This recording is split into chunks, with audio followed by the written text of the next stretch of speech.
네, 안녕하세요. 공정하고 정의로운 투자 생태계를 만들어가는 페어십의 공정주식입니다. 모든 투자 전문가들의 실력을 검증하고 모든 개인 투자자들이 성공 투자를 이루는 그날까지 페어십 모바일 앱은 여러분들과 함께합니다. 해당 영상은 페어십 모바일 앱에 올라온 추천주와 정보들을 바탕으로 제작되었습니다. 2차전지 섹터 2탄입니다. 1탄을 보지 않으신 분들은 영상을 띄워드릴 테니 한번 시청해보시기 바랍니다.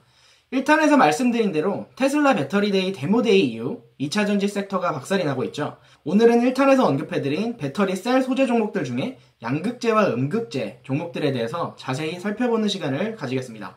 본 영상은 직접적으로 추천주를 올려주는 영상은 아닙니다.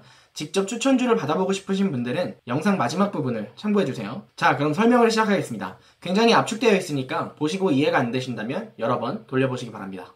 먼저 2차전지 밸류체인을 한번 볼게요. 처음에 핵심 광물을 채굴하고 채굴한 광물로 각각의 소재를 만듭니다. 우리나라 종목들은 소재 분야에 많이 분포가 되어 있는데요. 만들어진 소재를 조립하면 2차전지가 되겠죠. 1탄 영상에서 대장주들이 여기에 속합니다. 이를 전기차에 납품해서 사용한다면 남은 배터리를 처리해야겠죠. 여기까지가 밸류체인의 5단계입니다. 각각의 항목을 살펴보면 광물, 소재, 밸류체인의 주인공인 2차전지, 전기차, 폐배터리 처리, 이 항목들은 다음과 같은데요.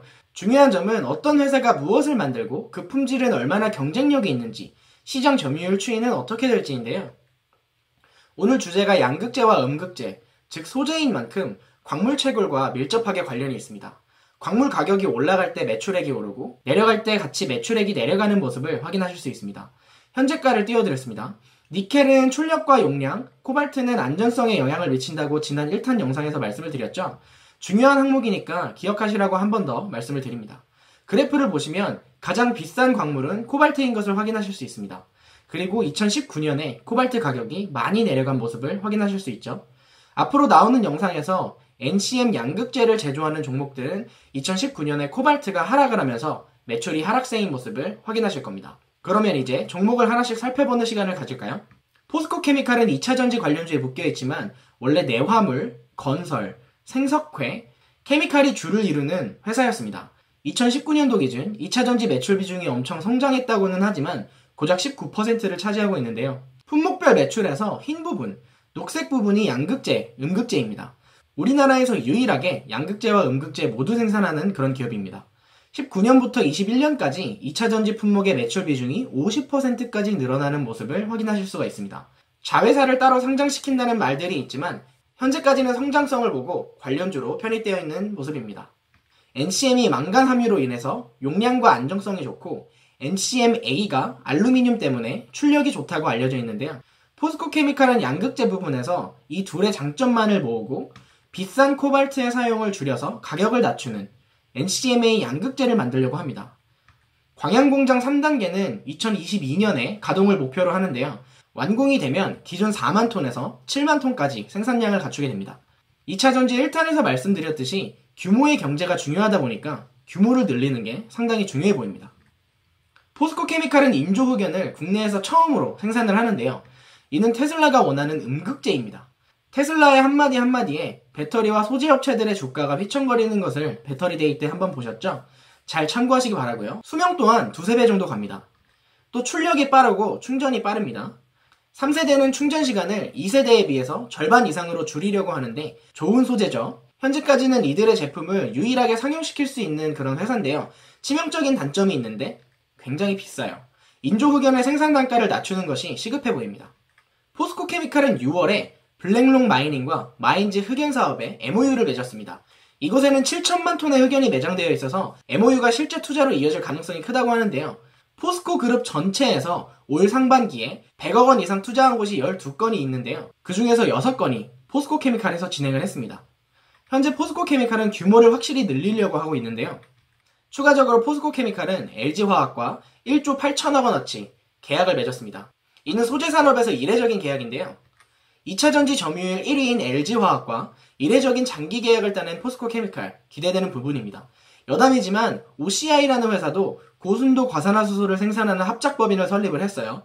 고순도 과산화수소는 디스플레이와 반도체 제조 과정에서 중간중간에 세척하는 필수 소재라고 하는데 얘네 분할할 수도 있을 것 같죠. 동향을 같이 한번 잘 지켜보도록 합시다. 포스코케미칼의 월봉을 한번 보시겠습니다. 2017년도 이후에 2차전지 사업에 대한 기대감으로 꾸준하게 엄청난 성장세를 보여주고 있죠. 보시면 현재 배터리데이 이후에 2차전지 섹터에 대한 기대감 소멸로 이번 달 내내 하락하고 있는 모습을 볼 수가 있습니다. 하지만 산업의 성장성을 보고 장기 투자를 한다면 월봉 기준 21선과 61선 부근에서 매수해서 보유하는 그런 전략이 유효할 듯 합니다. 에코프로에서 물적 분할한 에코프로 BM은 2차전지 관련주에 묶여있고 양극재 세계시장 점유율은 2위입니다. 국내 점유율은 1위인 업체입니다. 용량과 안전성보다는 출력에 집중하는 NCA를 18년도부터 꾸준하게 생산해온 그런 기업인데요. 매출의 큰 부분을 차지하는 모습을 보이고 있습니다. 화면에서는 파란색으로 표기되어 있습니다. 2차전지 3차로 이동을 하면서 NCM811에 들어가는 CSG로 새로이 매출 비중을 늘리는 모습을 보실 수가 있습니다. 화면에 빨간색으로 표기된 이 부분인데요. 18년도부터 매출이 거의 2배 가까이 된 에코프로 BM, 자세히 한번 보시겠습니다. 포스코케미칼이 LG화학과 장기 계약을 맺었는데 에코프로 BM은 삼성 SDI와 합작법인을 만들어버리네요. 이런 동향은 삼성 SDI의 공급을 보장한다고 이해하시면 되고요. 이는 매출 보장으로 이어지겠죠. 에코프로 BM은 이어서 SK이노베이션과 2.7조 원 규모의 계약을 맺었습니다. 두 개의 큰 셀 업체와 잘 관계를 유지해서 매출을 보장해 나가는 모습입니다. 전 슬라이드에서 2018년도부터 20년까지 2배 가까이 매출을 늘리는 데에는 이유가 있었겠죠. 에코프로 BM은 CMA5를 생산한다는 5공장을 늘리게 되는데요. 이는 규모를 늘린다는 내용으로 이해를 하시면 될 것 같습니다. 규모를 늘리고 재무제표가 좋다면 앞으로 더 좋은 계약을 따낼 수가 있겠죠. 현재는 EV에 들어가는 NCA 양극재로 실적을 견인하는 중입니다. 당분간은 NCA보다는 NCM 계열의 성장성이 기대가 되기 때문에 매출 비중이 피해가 안 가는 선에서 잘 늘려가는 모습을 보실 수가 있습니다. 에코프로 BM의 생산 능력이 추후에 업계에서 최고인 것을 확인하실 수가 있습니다. 이로써 미래에도 탄탄할 것으로 기대되는 그런 종목입니다. 에코프로 BM은 신규로 상장된 이후에 꾸준하게 상승한 모습인데요. 기술적 분석으로 본다면 93,000원에서 86,000원 부근까지 하락했을 때 장기적 관점에서의 진입이 가능해 보입니다. 자, LNF를 보겠습니다. LNF는 양극재 시장에서 글로벌 점유율 5위를 기록하고 있는 그런 회사입니다. 매출이 원자재 값에 의존적이어서 2019년 매출액이 저조했다가 2020년 다시 상승세를 이어가는 그런 모습입니다. 또한 NCM811 모델이 기존 시에로 모델을 성능적으로 압도하면서 NCM의 매출 비중을 꾸준하게 늘려가고 있는 그런 모습을 보입니다. 자세히 한번 볼까요? LNF는 기존 주식의 13%에 해당하는 유상증자를 진행했는데요.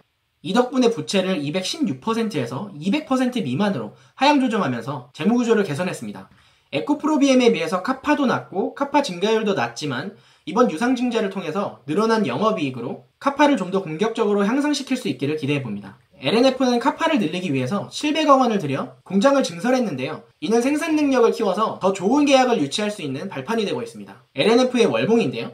LNF는 2018년도에 역사적인 고점을 찍고 현재 해당 고점 부근에서 다시 조정을 받고 있는 모습이 보입니다. 월봉 기준으로는 61선 구간까지 조정을 받을 가능성이 높아 보이고요. 25,000원 부근까지 하락했을 때 신규로 진입하는 전략을 취해보는 것이 좋다고 판단이 됩니다. 코스모 신소재는 주력으로 하는 2차전지 이외에도 LCD TV, 스마트폰 등에 들어가는 MLCC 이형 필름을 제조하는 그런 회사입니다. 2017년 공격적인 카파 증설과 코발트 가격 상승으로 2018년까지 힘을 받다가 코발트 가격의 하락으로 2019년도에 실적이 저조했습니다. 하지만 올해 들어서 NCM 소재의 매출이 본격적으로 가시화되면서 추가적인 카파 증설, 이형 필름 모두 가동률이 상승했는데요. 앞으로의 실적은 기대가 되는데 한번 자세히 살펴보겠습니다. 코스모는 올해 양극재를 1억 톤 공급을 하는데 2억 톤 규모로 확대를 하기 위해서 증설을 시작했습니다.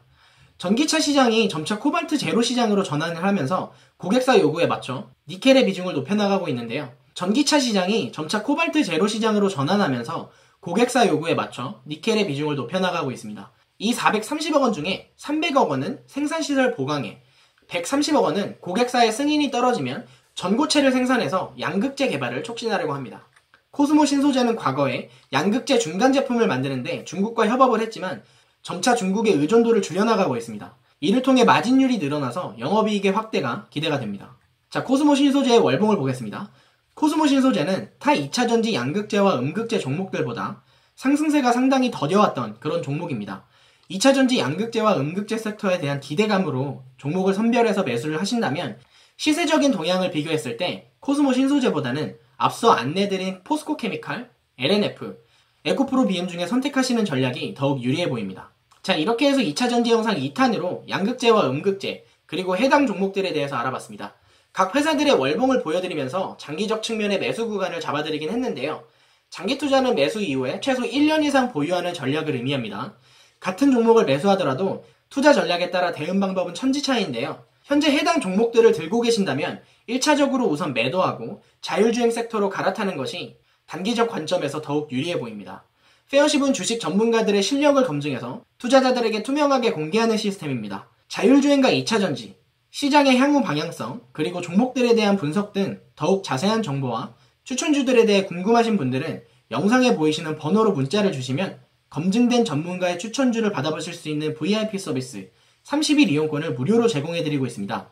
주식 전문가들의 실력 검증 과정과 추천주들을 직접 확인해보시고 지금 바로 페어십과 함께 성공 투자의 항해를 시작해보시기 바랍니다. 모든 투자자들이 사기꾼과 같은 전문가들에게 당하지 않고 실력이 검증된 전문가들과 함께 성공 투자할 수 있는 그날까지 페어십은 여러분들과 함께합니다. 감사합니다.